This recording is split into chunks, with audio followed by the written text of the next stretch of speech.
How's it going, Charlie? I'm Austin. I just had a question related to Second Amendment rights. We saw the shooting that happened recently, and a lot of people are upset. But I'm seeing people argue for the other side that they want to take our Second Amendment rights away.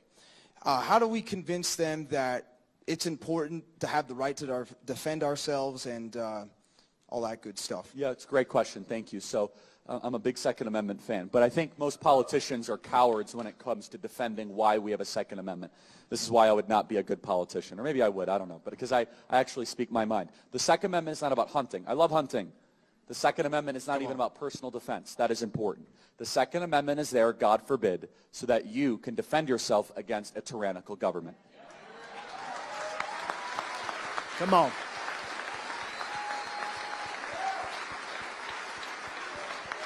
And if that talk scares you, wow, that's radical, Charlie. I don't know about that.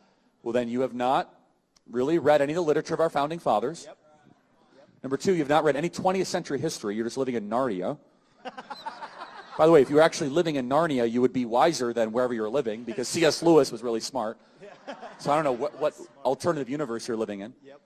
You just don't want to face reality that governments tend to get tyrannical, and that if people need an ability to protect themselves and their communities and their families. Now, we must also be real. We must be honest with the population. Having an armed citizenry comes with a price. Wow. And that is part of liberty. Wow. Driving comes with a price. 50,000 people die on the road every year. Wow. That's a price. You get rid of driving, you'd have 50,000 less auto fatalities.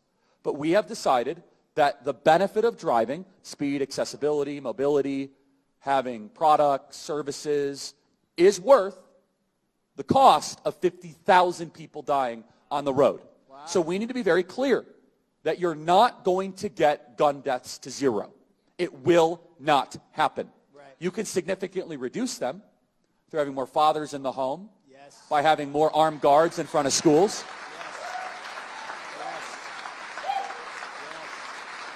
Yes. We should have an honest and clear reductionist view of gun violence, but we should not have a utopian one. You will never live in a society when you have an armed citizenry and you won't have a single gun death. That is nonsense. It's drivel. Wow. But I think it's worth it. I think it's worth to have a cost of, unfortunately, some gun deaths every single year, so that we can have the Second Amendment to protect our other God-given rights. That is a prudent deal. It is rational. Nobody talks like this. They live in a complete alternate universe. So then how do you reduce? Very simple. People say, oh, Charlie, how do you stop school shootings? I don't know. How did we stop shootings at baseball games? Because we have armed guards outside of baseball games. That's why. How did we stop all the shootings at airports? We have armed guards outside of airports. How do we stop all the shootings at banks? We have armed guards outside of banks.